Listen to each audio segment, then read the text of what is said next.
Okay, I think I'm live. Greetings. How's everyone doing? I'm checking in at this late hour just to kind of introduce myself informally. And some of you may have seen notifications to follow this page. And while I am grateful for those who have, but I think it's time that I kind of check in, introduce myself. So there's a few background things that have to happen in the social media streets because as a new page and adding people to pages and being able to get access to certain um, technology things such as going live through the page, creating groups, streaming certain things. So we're building that up.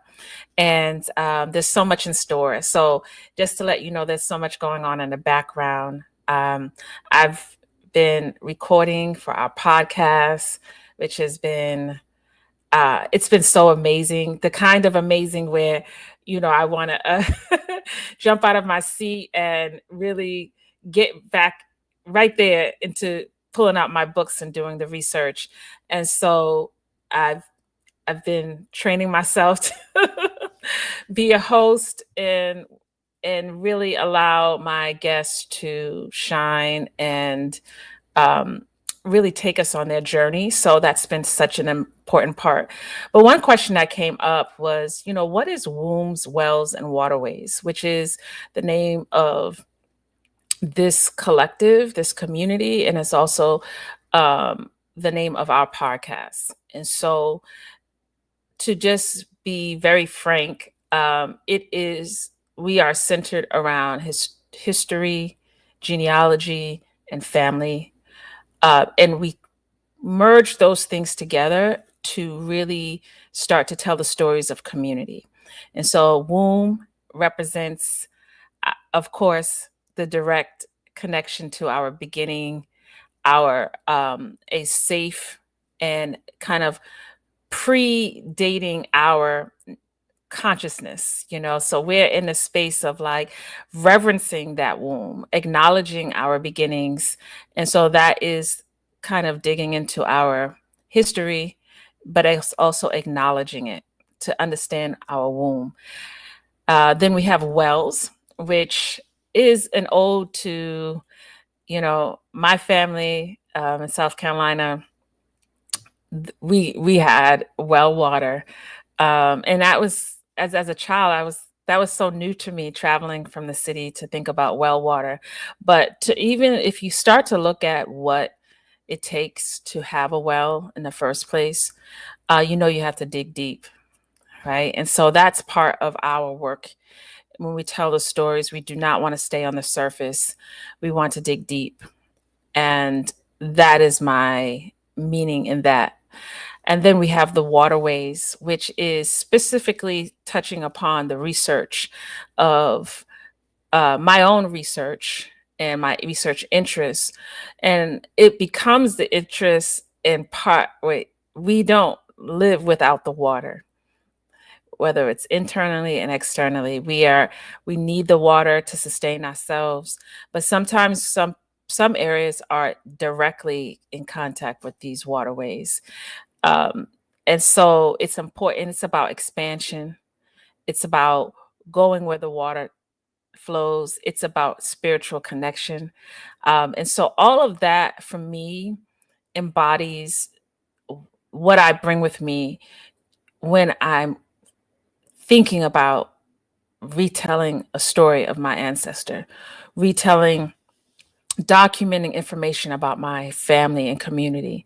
And so, with that being said, one of the things that's central in my work, and you'll hear it come up in the conversations that we'll be showcasing soon when our podcast season begins, is just the idea that while you may be very dedicated to finding your bloodline, the very things that you will need in order to develop, um, to go further in your research, to learn more about your people, will come through the natural orifices of building community. And so when you think about, especially, we focus a lot on the stories of African Americans and those of the African diaspora. We do acknowledge that there's no real way to dis, to put out, to extinguish another person's narrative unless you choose not to speak it, unless you choose not to bring it up as an important part.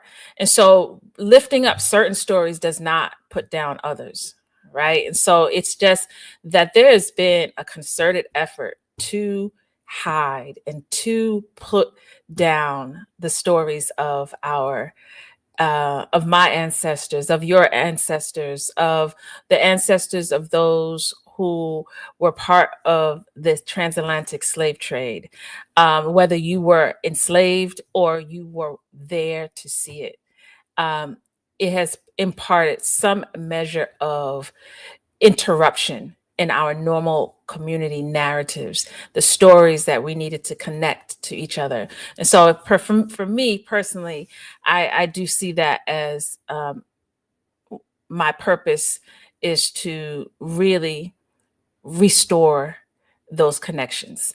And we do so by just honestly connecting in community. And so what I want to also put in that mix is when we think about the strategies and tools. So we're not just talking about these, you know, larger than life stories, but we are talking about the tools and resources that may be of benefit to you in your journey also.